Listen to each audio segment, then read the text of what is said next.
భారతదేశంలో దేవాలయాలు ఎన్నో ఉన్నాయి. కానీ దేవాలయాలు ప్రాణం పోసుకున్నట్టుగా కనిపించే ప్రదేశం ఒక్కటే ఉంది. అది కూడా హంపి. 7 దశాబ్దాల క్రితం విజయనగర సామ్రాజ్యం నిర్మించిన ఈ దేవాలయాలు కేవలం పూజలు చేసుకోవడానికి మాత్రమే కాదు, కళ, శిల్పం, విజ్ఞానం, ఆధ్యాత్మికంగా ఇలా ఎన్నో కలిసిన అద్భుత ప్రపంచం ఈ హంపి. మొదటగా మనం హంపి రీచ్ అవ్వాలంటే ఫస్ట్ హౌస్పేట్ టౌన్కి రావాలి. అది హంపికి 9 కిలోమీటర్ డిస్టెన్స్లో ఉంటుంది. మన తెలుగు స్టేట్స్ నుంచి హౌస్పేట్కి బస్సెస్, ట్రైన్స్ ఉంటాయి. ట్రైన్ డీటెయిల్స్ నేను స్క్రీన్ మీద మెన్షన్ చేశాను, చూడండి ఒకసారి. ఈ ట్రిప్ని మనం బడ్జెట్లో ఎలా కంప్లీట్ చేయాలో కింద డిస్క్రిప్షన్లో క్లియర్గా ఉంటుంది. వీడియో చూసిన తర్వాత చూడండి. ప్లీజ్ లైక్ చేయండి. మీరు లైక్ చేయడం వల్ల చాలామందికి వెళ్తుంది ఈ వీడియో. హౌస్పేట్ నుంచి హంపీకి ఆటోస్ అండ్ బస్సులు ఎప్పుడు ఉంటాయి. అండ్ అలాగే ఇక్కడ ట్రాన్స్పోర్ట్కి ఆటోస్ ఉంటాయి. మీకు ఎలాంటి ప్రాబ్లం ఉండదు తిరగడానికి. ఇప్పుడు మనం హంపీలోని ప్లేసెస్ని 1 by 1 చూసుకుంటూ వాటి గురించి తెలుసుకుందాం. ఇక్కడ మనం కార్ పార్క్ చేసి ముందుగా అయితే మనం విరూపాక్ష టెంపుల్ దగ్గరికి వెళ్దాం. ఇప్పుడైతే మనము హంపీలోని విరూపాక్ష టెంపుల్కి వచ్చాము. ఇది హంపీలోనే చాలా పెద్ద టెంపుల్, మీరు కూడా చూడండి. మనమైతే లోపలికి వెళ్దాము. లోపలికి వెళ్ళిన తర్వాత టెంపుల్ ఎలా ఉందో చూద్దాము. అసలు ముందుగా విరూపాక్ష అనే పేరు ఎలా వచ్చిందో చూద్దాము. విరూప ప్లస్ అక్ష, విరూపాక్ష, ఇవి 2 సంస్కృత పదాల నుండి వచ్చింది. విరూపం అంటే విభిన్నమైన రూపం, అక్ష అంటే కన్ను, అసాధారణమైన కన్నుతో ఉన్న దేవుడు, అంటే 3 కన్నుల గల శివుడు. అప్పటి నుంచి ఈ గుడికి విరూపాక్ష టెంపుల్ అని పేరు పెట్టారన్నమాట. 14వ శతాబ్దంలో విజయనగర సామ్రాజ్యం ఏర్పడిన తర్వాత హరిహర బుక్కరాయలు ఈ ప్రాంతానికి వచ్చారు. ఈ ప్రాంతానికి వచ్చి ఇక్కడ ఈ విరూపాక్ష ఆలయాన్ని చూసి చాలా చిన్నగా ఉందని చెప్పి దీన్ని విస్తరించి ఇదే ప్రధాన దేవాలయంగా మార్చారు. ఈ విరూపాక్ష టెంపుల్లో ఒక స్పెషల్ ఉందన్నమాట. అది ఒక చిన్న గదిలో రంధ్రం ఉంటుంది. ఆ రంధ్రం నుంచి మనకి ఇక్కడ కనపడిన గోపురంని అది రివర్స్లో చూపిస్తుంది గోడ పైన. ఒకసారి మనం అక్కడికి వెళ్ళిన తర్వాత మీకు చూపిస్తాను. ఇప్పుడైతే మనం మెయిన్ టెంపుల్ లోపలికైతే వెళ్దాము.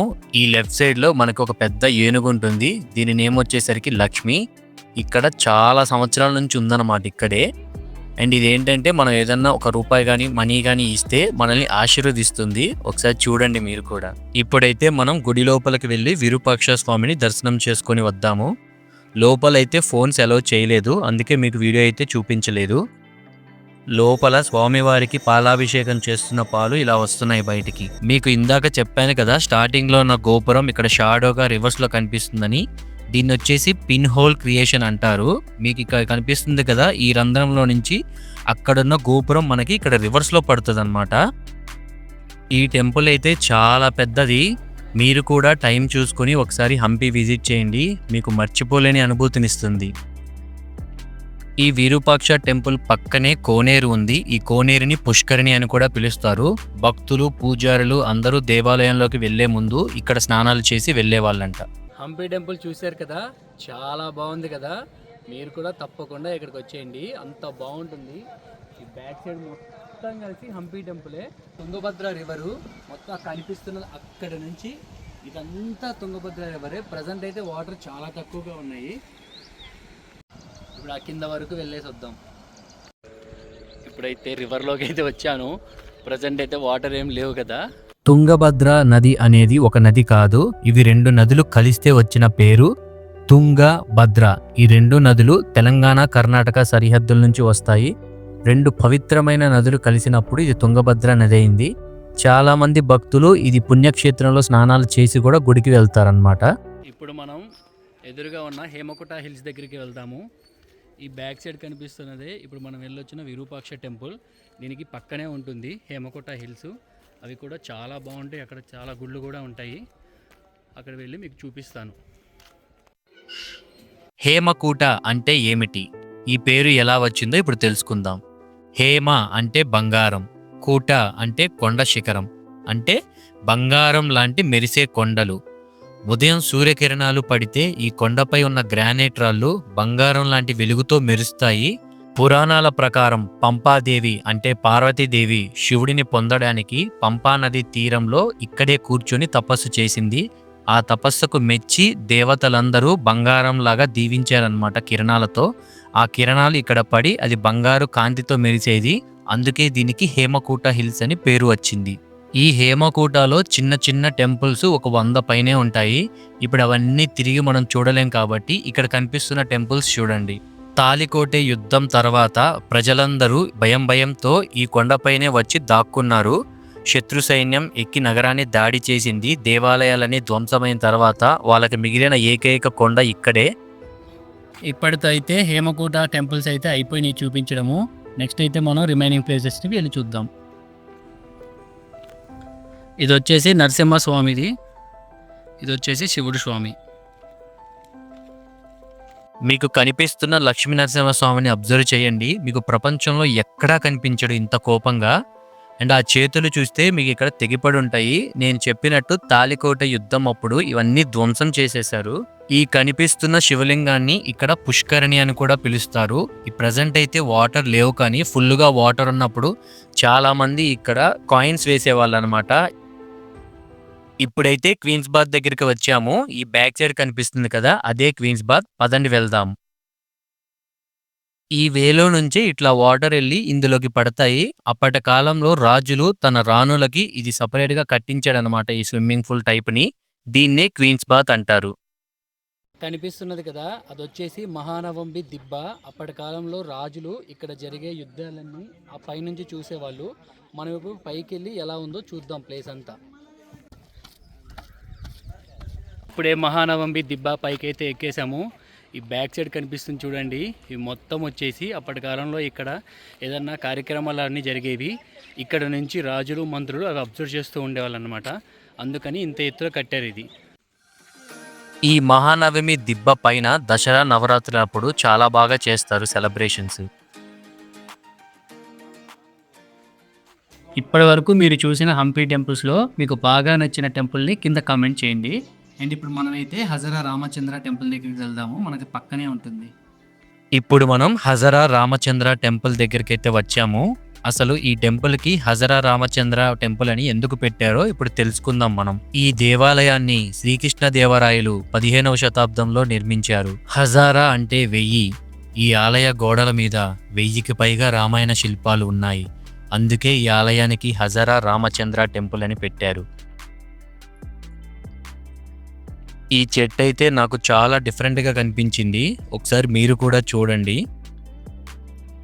ఇక్కడ కనిపిస్తున్నదే లోటస్ మహల్.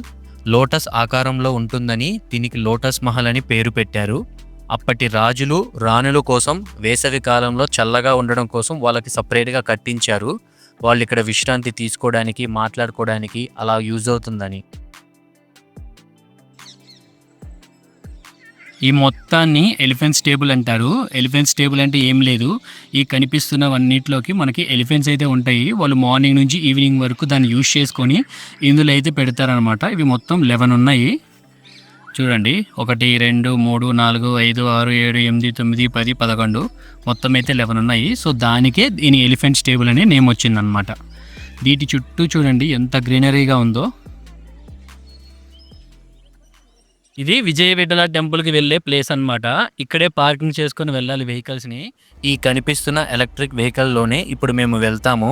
బై వాక్ కూడా వెళ్ళొచ్చు, కానీ మార్నింగ్ నుంచి తిరుగుతూ ఉన్నాం కాబట్టి వెహికల్ ఆప్షన్ ఉంది కదా అని చెప్పి ఇందులో వెళ్తున్నాము. ఇది మనిషికి 10 రూపీస్ మాత్రమే తీసుకుంటున్నారు. పురాణాల ప్రకారం రాముడు, సీత, ఆంజనేయుడు అందరూ ఇక్కడే ఉండేవాళ్ళు హంపీలో అని చెప్పేవాళ్ళు. కానీ ఇప్పుడు ఈ హంపీని చూస్తుంటే చాలా బాధేస్తుంది. అసలు అన్నీ పడిపోయిన ఈ టెంపుల్స్ అన్నీ ఒక్క విరూపాక్ష టెంపుల్లోనే పూజలు చేస్తున్నారు. ఇంకా ఏ టెంపుల్స్లోనూ మనకు అసలు విగ్రహాలు కూడా లేవు, అంత ధ్వంసమైపోయాయి. అసలు నాకు చాలా బాధేసింది అసలు చూడటానికి కూడాను. ఈ విజయ విఠల టెంపుల్ ఎదురుగానే ఇలా కనిపిస్తున్నాయి కదా, వీటిని హంపి బజార్ అంటారు. ఆ కాలంలో ఇక్కడ నాణ్యాలు అవన్నీ ఇక్కడే కూర్చొని అమ్మేవాళ్ళు అనమాట. ఈ ప్లేస్ మొత్తం అదే. బ్యాక్ సైడ్ కనిపిస్తుంది చూడండి, ఇదే విజయ విఠల టెంపుల్.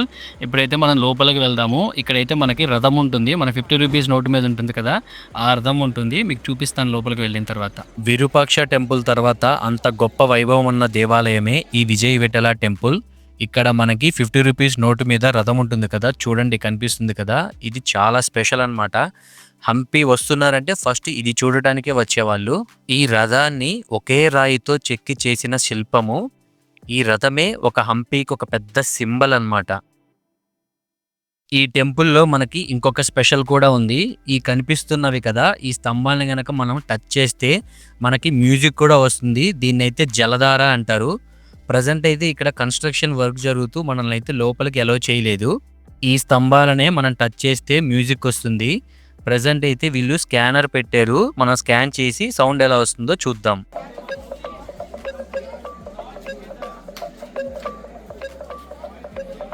మీకు వినిపిస్తుందా సౌండు? ఇలా వస్తదనమాట ఆ సౌండు. విఠల అంటే విష్ణువుని యొక్క రూపము. మహారాష్ట్ర, కర్ణాటక ప్రాంతాలలో ఈ పేరుతో పిలుస్తుంటారు.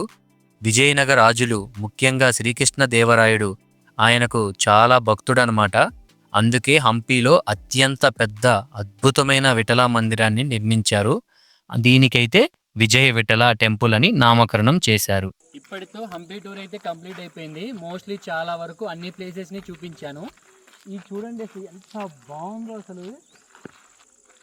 మీరు కూడా ఎప్పుడైనా హంపి టూర్ ప్లాన్ చేసుకుంటే ఖచ్చితంగా రండి, ప్లాన్ చేసుకోవడం కాదు.